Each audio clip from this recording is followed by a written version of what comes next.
votre fidélité. 20h sur la télévision Futur Média. Bienvenue à cette édition. Les titres, c'est tout de suite. À Saint-Louis, 7 familles de pêcheurs toujours sans nouvelles de leurs disparus. Leur embarcation a été tracée en haute mer il y a 11 jours et depuis ces silences radio, l'État est invité à intervenir pour intensifier les recherches. À Touba, les autorités religieuses sortent de leurs réserves suite aux manifestations dans la ville sainte. Serigne Bass Abdou Khadre condamne des actes en totale contradiction avec les enseignements de Serigne Touba. Le Sénégal affronte le Nigeria ce dimanche dans le cadre de la CAN U20 en Égypte. Selon le coach des Lionceaux, Malik Daf, concentration et détermination permettront aux joueurs de faire la différence. Voilà pour les titres. Le développement, c'est tout de suite.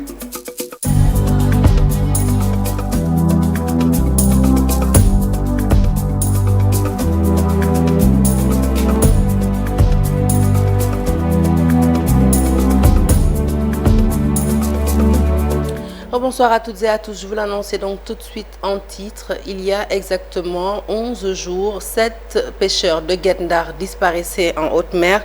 Les recherches entamées par leurs familles n'ont encore rien donné. Des familles très inquiètes qui sollicitent l'intervention urgente de l'État. Ousseynou Diop, Habib Seck pour les détails. Famille. La disparition de 7 pêcheurs de Guet-Ndar depuis 11 jours inquiète leur famille. Les pêcheurs de la Langue des Braves ont entamé des recherches depuis 4 jours pour les retrouver. Nous avons entamé les recherches depuis 3 jours, mais nous n'avons pas retrouvé nos fils. Et au moment où je vous parle, nous avons encore embarqué 2 pirogues pour aller les chercher dans la mer.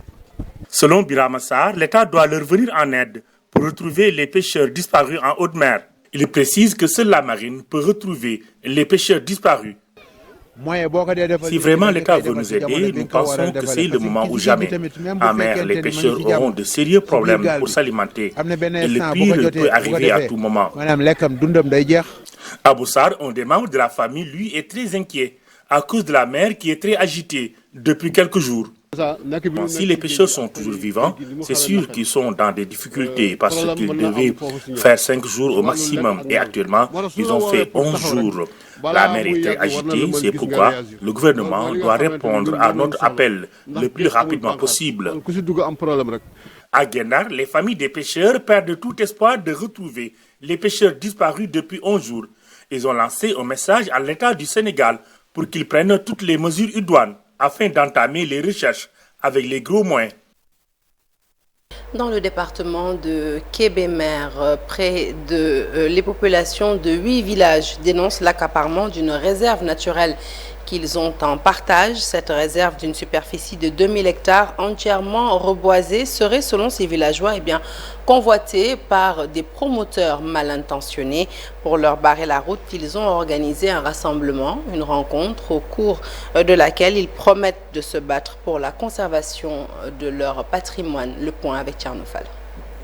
La réserve naturelle communautaire de Diokoul Diourine est aujourd'hui menacée de spoliation par des personnes mal intentionnées. Des membres du comité intervillageois de la RNC sont montés au créneau pour le dénoncer. Aujourd'hui, les gens se sont levés, les riverains, les fils de la zone des Niayes, ceux de la commune de Diokoul, les amis de la nature et des citoyens sénégalais disent non face à cette énième tentative de récupération de nos exploitations familiales et des espaces de patriage qui nous restent via la menace de la GCO.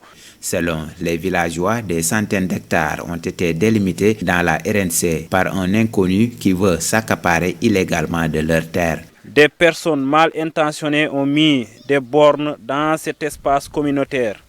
Le conseil municipal de Diokoul Diourine a ordonné à la population qui gère le RNC d'enlever entièrement ces bornes sur près de 500 hectares.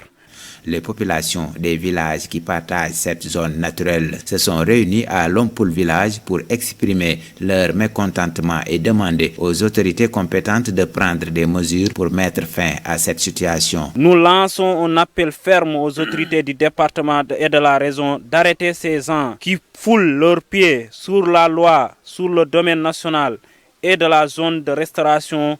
Ils sont en train de spolier les terres de la zone des Niayes. Toute autre action contraire à cela sera aux antipodes des intérêts et du bien-être des populations. La réserve naturelle communautaire de Diokoul-Djaourine, qui s'étend sur 2000 hectares, a été entièrement reboisée par les populations locales depuis 2013 pour la régénération de nouvelles espèces d'arbres. Mais depuis quelque temps, cette zone protégée est menacée par des spoliateurs fonciers. Et nous restons avec vous, Tchernofal, pour cette fois-ci recueillir l'avis du maire de la commune de Diokoul-Djaourine. Selon lui, la municipalité n'a procédé à aucune délibération sur le site en question. Il dit avoir ordonné, et après avoir fait toutes les vérifications nécessaires, ordonné à la commission domaniale d'enlever tous les piquets. Je propose d'écouter Gora Gueye, maire de la commune de Diokoul. C'est des alertes. Comme quoi il y a une personne, un certain Amadel, qui est en train de faire des implantations sur plusieurs dizaines d'hectares dans la commune de Diokoul. Et quand nous avons eu l'information, nous avons donné l'ordre à la commission domaniale, après avoir saisi le maire de Tchep, après avoir saisi aussi l'autorité de la situation. Le maire de Tchep nous a signifié que lui n'a pas fait de délibération dans cette zone-là. Et il n'était pas au courant que ce monsieur-là était en train de faire une implantation sur plusieurs dizaines d'hectares. Donc c'est pour cela que nous avons ordonné à la commission domaniale d'enlever les piquets et d'amener tous les piquets au niveau de la maison communautaire. Maintenant, après, il y a eu plusieurs développements. Donc ça, je pense que je ne peux pas m'avancer là-dessus. Mais ce qui est constant, c'est que nous avons demandé à ce que les piquets implantés par ce monsieur-là soient enlevés de la commune de Diokoul et que ça soit déposé au niveau de la maison communautaire. Au lendemain des manifestations dans la ville sainte de Touba, le porte-parole du khalife général des Mourides brise le silence. Serigne Bass Abdou Khadre fustige le comportement de certains talibés. Il a appelé les hommes politiques à plus de responsabilités, non sans manquer de se désoler de l'image que les acteurs politiques ont renvoyée de Touba. Une image qui, selon lui, ne reflète en rien les volontés et les enseignements de Cheikh Ahmadou Bamba. Il s'est exprimé à l'occasion de la cérémonie de Kazu Rajab. Nous l'écoutons. Ce pays ne peut appartenir à ces politiciens qui se livrent à des batailles sans merci. Les guides religieux symbolisent beaucoup de choses dans ce pays, le Sénégal. Donc ces politiciens ne pourront pas nous diviser. Ce Sénégal appartient à Serigne Touba et personne ne pourra enlever cela. Les vœux de notre vénéré guide sont exaucés par Allah. Rien ni personne ne peut le détruire. Ce qui s'est passé le 10 février ne peut être toléré. Nous sommes dans une période où personne n'ose s'affirmer. Cela ne doit pas nous empêcher à dire la vérité. Nous devons être prêts pour protéger les legs de Serigne Touba. Et sur le même registre, la directrice générale du centre Guindi appelle la jeunesse sénégalaise à la pacification de l'espace politique. Maïmouna Baldé fustige l'attitude de certains jeunes de sa localité qui ont instauré la violence dans la nuit du 16 février 2023. Elle dénonce également les violences politiques survenues à Mbacké il y a quelques jours. Maïmouna Baldé invite la jeunesse à refuser toute forme de manipulation. Les responsables politiques APR, je le propose de l'écouter au micro d'Abdoulaye Anne. Condamnons vigoureusement les appels à la violence du soi-disant leader politique Ousmane Sonko, qui d'ailleurs est incohérent dans tous ses discours. Ousmane Sonko doit respect à ses forces de l'ordre, il doit respect à nos institutions, il doit respect aux Sénégalais, il doit respect à tout le peuple. Ce n'est pas bien qu'il, à tout moment, devant des médias, insulte les Sénégalais. Jusqu'à aller même dire que les jeunes se sacrifient pour lui. Allez vous battre. Si vous mourrez, votre maman va encore engendrer un autre. C'est indigne de sa part, étant un leader politique. Nous lançons un appel à la jeunesse sénégalaise, particulièrement celle de ma commune, Diamaguène Sicap Mbao, de ne pas céder à la manipulation de certains opposants malhonnêtes. Nous encourageons et soutenons notre camarade, Monsieur le ministre Mame Mbaye Niang. Et Face à la tension qui sévit au sein de l'espace politique, les membres de la société civile ne sont pas en reste. Pour des élections apaisées et la refondation de nos institutions, la société civile a mis sur pied mesures, ces mobilisations nationales pour l'engagement, citoyenneté, la souveraineté, l'unité et la refondation. Et selon Iliman Khan, membre du comité de pilotage de mesures, il est impératif aujourd'hui de promouvoir des valeurs républicaines si le Sénégal veut atteindre l'émergence. Il invite les Sénégalais à une profonde réflexion pour la sauvegarde de la démocratie. Une pétition a d'ailleurs été lancée en ce sens. L'objectif est d'1 million de signatures. Je propose d'écouter Iliman Khan au micro de Fatima Touré. Mesure, comme son nom l'indique, pour mobiliser largement les citoyens sénégalais pour l'unité nationale que nous souhaiterons construire dans ce pays, dans le contexte assez difficile que nous vivons, mais également sur la base d'une quête de souveraineté. Il faut tout simplement rendre l'initiative aux citoyens sénégalais. Parce que ceux-là qui occupent l'espace des contradictions avec des positions clivantes sont minoritaires dans ce pays.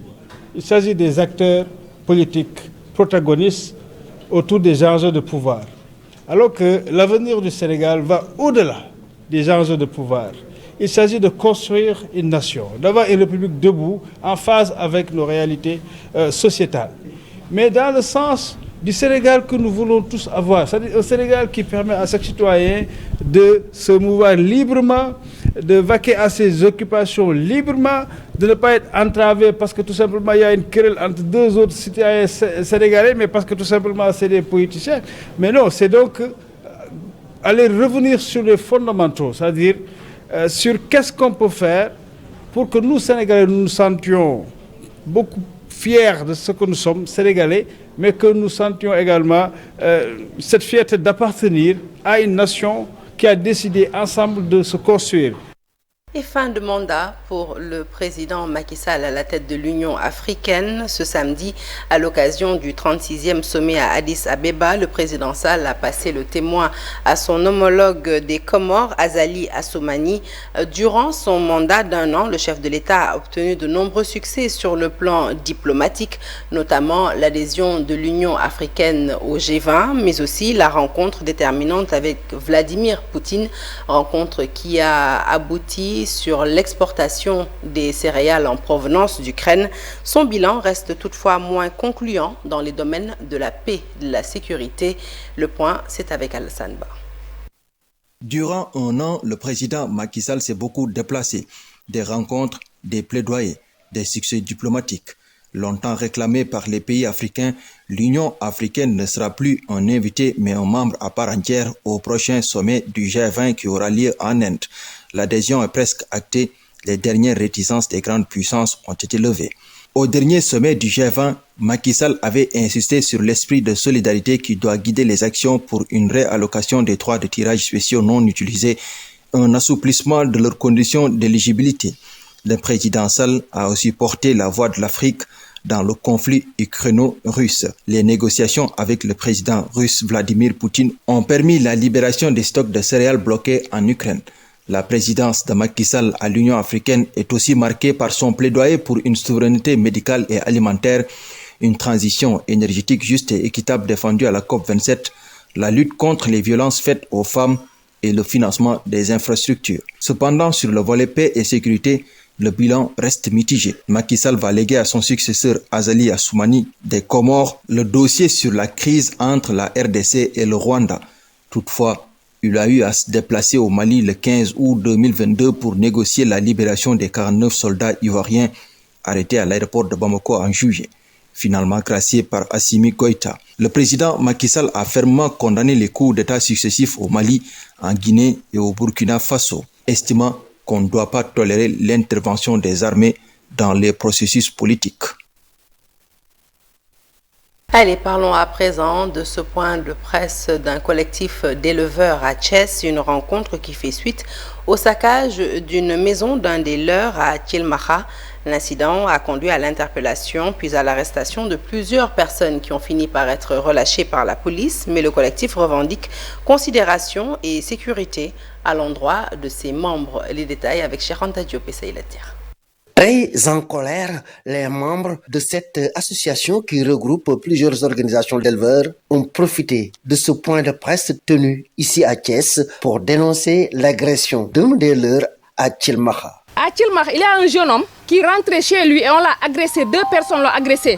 Et il est retourné chez lui, ils ont allé pour voir celui qui les a agressés. Mais en allant là-bas, à 1 kilomètre de ce qui s'est passé, ils ont trouvé le Winde de Biram et ils ont dit que c'est lui. Winde, c'est-à-dire, c'est un transhumant, Mangane. Et ils ont brûlé le Winde, ils ont dit que c'est toi qui as agressé. Regardez comment un handicap, comment il peut agresser quelqu'un qui est sur sa moto. Il faut arrêter. Et ensuite, ils ont fait des audios et des vidéos disant que on a violenté ses enfants, sa femme et ses sœurs. On a 3 certificats médicaux.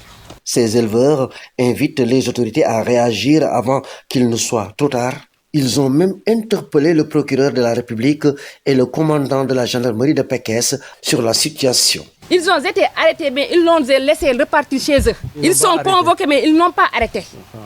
Et pourquoi quelqu'un qui a mis du feu et a fait tout ça, un véhicule qui coûte 7 millions et des affaires personnelles, puisse faire cet acte ignoble, laisser repartir chez eux. Et justice n'a rien fait. Nous, on pouvait se défendre, mais on ne l'a pas fait. Nous voulons que le procureur nous dise pourquoi il a fait ça et le commandant de la brigade, pourquoi il n'a pas venu avec l'armée comme ils font, les renforts. Ces éleveurs s'insurgent contre les autorités. L'information, comme une traînée de poudre, était remontée aux autorités du pays, mais jusqu'ici, rien n'est fait, disent-ils. Pour non-respect de ses engagements, le maire de Sandiara souhaite l'interruption par l'État du contrat qui le lie à l'entreprise CSTP dans le cadre des travaux du lycée de Sandiara, des travaux qui ont duré au total 8 ans. L'entreprise CSTP est dirigée par Mbaye Faye. Le maire révèle que ce promoteur a sous-traité avec d'autres entreprises, raison pour laquelle les travaux ont duré aussi longtemps. Serigne Diop s'est entretenu avec Ndaye Matidien et Mamadou Gueye au sujet de cela. Reportage. C'est un chantier abandonné. Tout sur les lieux le prouve. Un stock de ciment en mauvais état, des bâtiments fissurés, tout le périmètre de ce lycée technique de Sandiara est couvert d'herbe. Pourtant, il s'agit d'un investissement de 8 milliards de l'État du Sénégal. Le maire Serigne Diop déplore la lenteur des travaux entamés depuis 8 ans. Il n'y a jamais eu de matériel sur ce chantier. Il y a eu beaucoup de tâcherons, n'est-ce pas, qui étaient en fait embauchés par bâtiment. Il y a eu des contrats, des sous-contrats entre l'entreprise et d'autres tâcherons, qui certainement, d'après ce qu'ils nous disent, n'ont pas été payés à la hauteur de leur travail. Et dès que ce contrat ou le budget qui était alloué s'arrêtait, les entreprises s'arrêtaient. Le gouvernement doit rompre le contrat avec le CSTP de Mbaye Faye pour la construction de ce lycée. C'est une proposition de Serigne Diop. Il y a une bonne vingtaine de bâtiments, il y a au moins 96 salles de classe. Donc ce que nous souhaitons maintenant, c'est que le ministère de la formation professionnelle doit maintenant prendre ses responsabilités, casser le marché, saisir la RMP, comme l'a demandé le président, et faire peut-être un appel d'offres resté pour choisir une entreprise qui est capable de finir les travaux vraiment dans les 12 mois à venir. Le maire de Sandiara rappelle l'objectif du lycée technique qui est de diminuer de façon considérable le chômage des jeunes à travers la formation. L'idée c'était que 30% des élèves arrivés en 3e devraient aller vers la formation professionnelle. Ensuite, que ces jeunes, dans 4 ans plus tard, 3 ans plus tard, devraient aller travailler. Lors de sa tournée économique dans la région de Thiès, le président Macky Sall a montré son mécontentement après avoir constaté que les travaux du lycée technique entamés depuis 2013 sont inachevés. La pose de la première pierre a été effectuée en 2012. Le relèvement du plateau médical du poste de santé de Liberté 2, fonctionnel depuis 1996 pour une meilleure prise en charge des malades, c'est un plaidoyer des habitants du quartier à l'initiative d'une journée de consultation médicale organisée ce samedi. Avec l'appui de la pharmacie nationale d'approvisionnement, les riverains ont eu accès ainsi à différentes spécialités médicales telles que la gériatrie, le dépistage du cancer du col de l'utérus, mais aussi des soins en ophtalmologie. Rassignan est secrétaire exécutif du poste de santé. Nous l'écoutons avec Mambiran Diouf et Alun Diagne.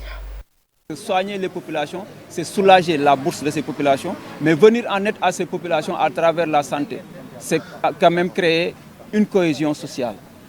Nous ne pouvons pas terminer sans faire un plaidoyer par rapport à ce poste de santé qui polarise 16 000 âmes et nous avons près de 1000 et quelques personnes âgées. Raison pour laquelle nous avons demandé à ce qu'il y ait la gériatrie. Aujourd'hui, le plaidoyer, c'est de renforcer le plateau technique et le plateau médical pour permettre à ces populations d'être prises en charge dès les premières heures avant de procéder à un référencement. Et relever le plateau technique est une utilité pour permettre à ces populations de pouvoir au moins dans un cadre approprié, trouver les solutions idoines afin d'avoir une santé meilleure. Et vous le savez, la communauté laïenne s'apprête à célébrer les 21 et 22 février prochains l'appel de Seydina Limamou Laye. À cet effet, une foire est mise en place. Divers produits y sont exposés. Et même si ce n'est pas encore le grand rush, eh bien les commerçants se disent rassurés et invitent les fidèles à visiter cette foire. Moussa Mané.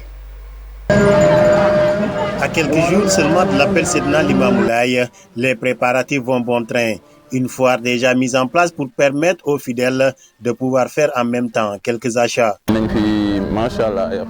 Nous sommes avec beaucoup de produits qui vont intéresser les pèlerins, mais aussi les habitants. Du miel, du beurre, des karités, l'huile de palme et autres. Il y a tout ici.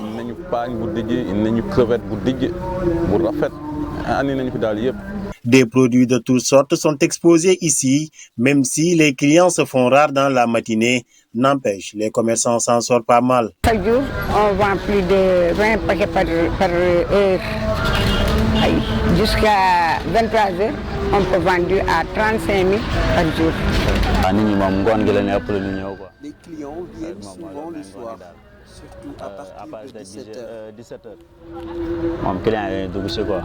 Cependant, ils demandent à ce que les autorités leur accordent encore quelques jours.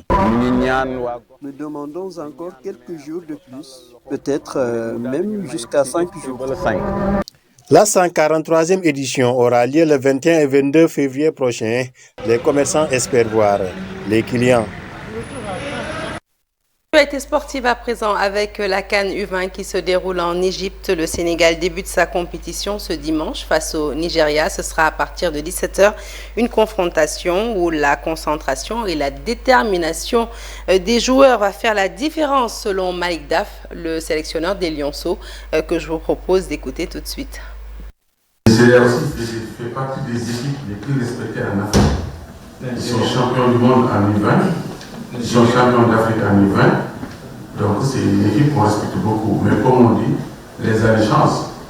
Les années changent. Maintenant, comme on dit, on va dans une échéance de Coupe d'Afrique. C'est une CAN pour toutes les équipes, on a le mot à dire. Maintenant, comme on dit, les contextes peuvent changer.